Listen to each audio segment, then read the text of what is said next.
తర్వాత వీళ్ళకి నేను చంద్రబాబు నాయుడు గారికి ఎందుకు ఇంత ఉలిక్కిపాటు వచ్చిందంటే నాకు ఒక అనుమానం వచ్చింది. మరి ఇది అనుమానం మాత్రమే. మోడీ గారు గుజరాత్ సీఎంగా ఉండగా దేశం అంతా తిరిగాడు. 2003లో మెడ్రాస్ వెళ్ళాడు. మెడ్రాస్ కాదు, బాంబే వెళ్ళాడు. బాంబే శివాజీ పార్క్లో పెద్ద బహిరంగ సభలో మాట్లాడుతూ మోడీ అప్పుడు విలాసరావు దేశ్ముఖ్ సీఎంని ఛాలెంజ్ చేశాడు. అప్పుడు ఏంటి, గోత్రా గొడవలు అయిపోయిన 1 ఇయర్కి ప్రారంభించాడు అనమాట మొత్తం దేశమంతా పర్యటన. ఏ కాంగ్రెస్ రాష్ట్రంలో కూడా అతన్ని అబ్జెక్షన్ చేయలే. ఎందుకంటే అతను రాష్ట్ర ముఖ్యమంత్రి, వాళ్ళ పార్టీ వాళ్ళు మీటింగ్ పెట్టుకుంటున్నారు, ఏవో కొన్ని ఇవి పెట్టారు, ఆ ప్రకారంగా మీరు మీటింగ్ చెప్పుకోవచ్చు అన్నారు. శివాజీ పార్క్ బాంబేలో చాలా పెద్ద మీటింగ్ జరిగింది మోడీది. ఆ ఉత్సాహంలో ఇంకా అన్ని రాష్ట్రాలు తిరుగుతూ హైదరాబాద్లో మీటింగ్ పెట్టాడు. హైదరాబాద్లో మీటింగ్ పెడితే చంద్రబాబు నాయుడు గారు మిత్రపక్షం అయినటువంటి చంద్రబాబు నాయుడు గారు ఆ రోజున మోడీ గనక బేగంపేట ఎయిర్పోర్ట్లో ల్యాండ్ అయితే అరెస్ట్ చేస్తాం అని పోలీస్ కమిషనర్ ఆఫ్ హైదరాబాద్ ఒక నోటీస్ ఇస్తూ ప్రెస్ మీట్ పెట్టి చెప్పాడు. మోడీ కనుక దిగాడా ఎక్కడే అరెస్ట్ చేస్తాం, తిరుగు టపాలో ఫ్లైట్ ఎక్కించి గుజరాత్ పంపించేస్తాం, హైదరాబాద్లోకి రానివ్వం అని చెప్పాడు. మోడీ అన్నవాడి పెళ్ళాంబెట్లో లేరు, తల్లి తండ్రి లేరు, ఇరుగు పొరుగు లేరు. అతని పని ఏంటి, ఇవన్నీ రాసుకుని గుర్తెట్టుకుని ఉంటాడు. ఎప్పుడు దొరుకుతాడో ఈయన వేద్దాం. నాకు తెలుసు మోడీతో కలిసి ప్రచారకులుగా పనిచేసిన వాళ్ళు మన స్టేట్ వాళ్ళు కొందరు, ఎక్కడెక్కడో ఉద్యోగాల్లో ఉన్న వాళ్ళందరూ ఉద్యోగాలు మానేసి వచ్చేసారు. మోడీ ప్రధానమంత్రి అవగానే కబురెట్టాడు అందరికీను, వచ్చేయండి అని. ఒకటి తీసుకెళ్ళి ఒరిస్సాలో ఇన్ఛార్జి, వాళ్ళు బయటికి రారు, ఆర్ఎస్ఎస్ వాళ్ళు సీక్రెట్గా వాళ్ళ పని వాళ్ళు చేస్తారు. అందులో రాజమండ్రి వాళ్ళు కూడా ఉన్నారు.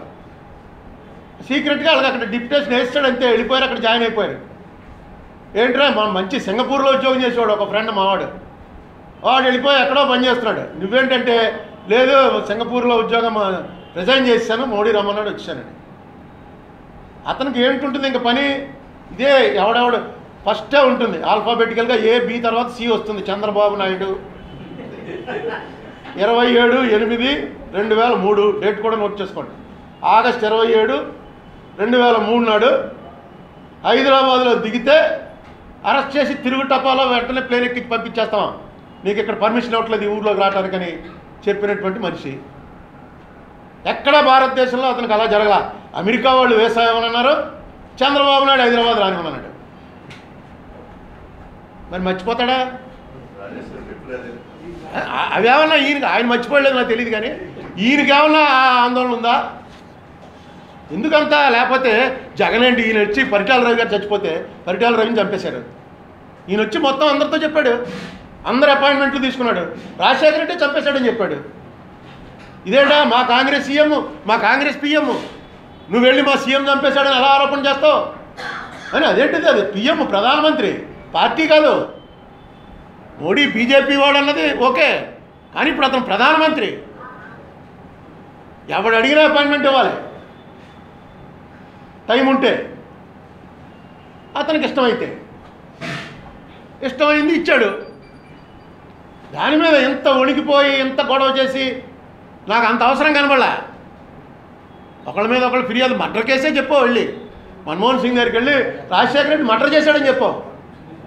డైరెక్ట్గా మర్డర్ చేశాడని ఒక ముఖ్యమంత్రి మీద ఆరోపణ చేయడానికి వస్తుంటే నీకు ఇంటర్వ్యూ ఇచ్చిన తర్వాత ఇవన్నీ ఏముంది, మామూలే. వెళ్తాడు జగన్మోహన్ రెడ్డి నీ మీద చెప్తాడు. అది కాదు, వెనకాల ఏదో డిజైన్ ఉంది, అందుకే ఇంత షేక్ ముక్తారైపోయారు. ఇవన్నీ పక్కన పెట్టి ఇప్పటికీ కూడా చంద్రబాబు నాయుడు గారు ఈ సంవత్సరం కనుక కరెక్ట్గా ఆయన ఏదైతే చెప్తూ ఉంటాడో అందులో 10% చేయగలిగితే, 10% చాలు, డెఫినెట్గా చంద్రబాబు నాయుడు గారికి ఆ గుడ్ విల్ ఉంటుంది. వేళ మీరు పని చేయటం అన్నది పూర్తిగా పక్కన పెట్టేశారు. ఫోన్ కొడితే నీళ్లు పట్టు అంటే ఇక అంతకన్నా జనంలో రేపు నుంచి సెల్ ఫోన్లోంచి నీళ్ళు వస్తాయని చెప్తారు. 6 నెలలు ఆగండి, ఫోన్ ఇలా నొక్కి వాటర్ మీద నొక్కి ఇలా అన్నారంటే గ్లాసు నిండిపోతుంది, ఎవరు సెల్లోకి వాళ్ళ సెల్కి ఏర్పాటు చేస్తున్నాం అని. 6 నెలలు మాత్రం చెప్తారండి, ఎందుకంటే ఆ 6 నెలలు ఎప్పటికీ రాదు.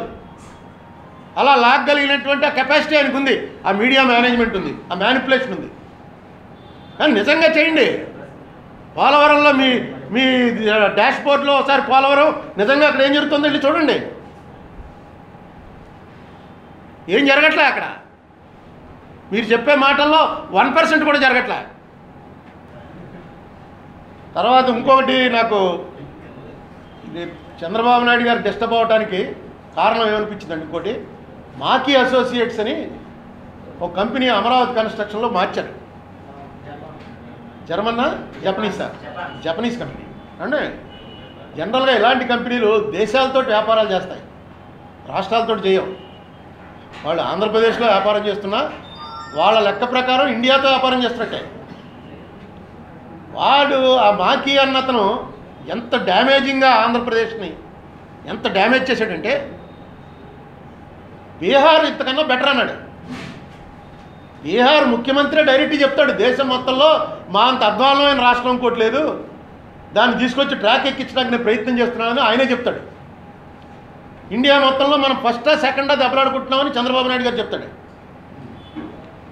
అటువంటి దాని గురించి ఒక జపాన్ ఆర్కిటెక్ట్ వచ్చి ఇండియాలో వరస్ట్ స్టేట్ అనేటువంటి బీహారు ఆంధ్రప్రదేశ్ కన్నా బెటర్ అన్నాడు. అంటూ ఇంకో మాట ఏమన్నాడంటే, కొత్తగా ఎవరికైతే ఇచ్చారో ఈ కాంట్రాక్టు వాళ్ళతోటి బాహుబలి డైరెక్టర్ తోటి వెళ్ళి మాట్లాడన్నారు అని ఆర్టికల్ రాశాడు. అది ఎక్కడ మొత్తం ఈ ఆర్కిటెక్చర్స్ వరల్డ్ వైడ్గా చూసేది.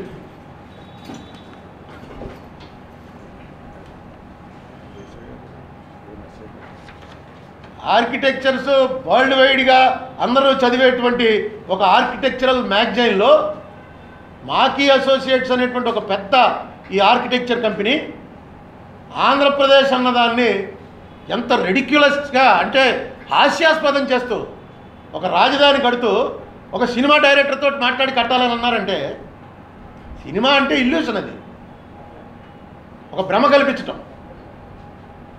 అటువంటి వాడితో మాట్లాడి ఒక భ్రమ కల్పించాలనా? దీని వెనకాల నాకు అనిపించేది ఏంటంటే, జనరల్గా అలా ఇంటర్నేషనల్ కంపెనీ వాడు వచ్చి అలాంటి స్టేట్మెంట్ అలాంటిది ఇవ్వడం ఈ మాకీ వాడు ఇచ్చినటువంటిది. ఇండియాతో వైరం పెట్టుకుంటే ఆంధ్రప్రదేశ్ మీద ఏమి రాసినా సరే మనం ఇండియాతో వైరం పెట్టుకున్నట్టు కాదురా అని కానీ మాకీ వాడు ఫీల్ అయ్యాడా?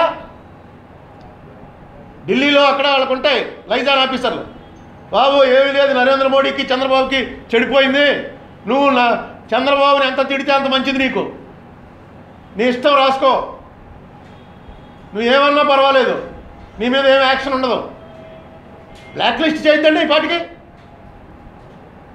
ఒక స్టేట్ గవర్నమెంట్ మీద ఇంత హాస్యాస్పదంగా మారతాడా? ఒక ఆర్కిటెక్ట్ వచ్చి సినిమా డైరెక్టర్ని వెళ్ళి అడగమన్నాడు ఎలా కట్టాలో రాజధాని. అది కూడా ఒక కారణమా చంద్రబాబు నాయుడు గారి షవరింగ్కి? ఎందుకు షవర్ అవుతున్నాడు నాకు అర్థం కాల. జగన్ వెళ్ళి ప్రధానమంత్రిని కలిస్తే అది ఎంత పెద్ద ఇష్యూ అవ్వాల్సినటువంటి అవసరం లేదు. అందరూ కలుస్తారు, వాళ్ళ బాధలు చెప్పుకుంటారు.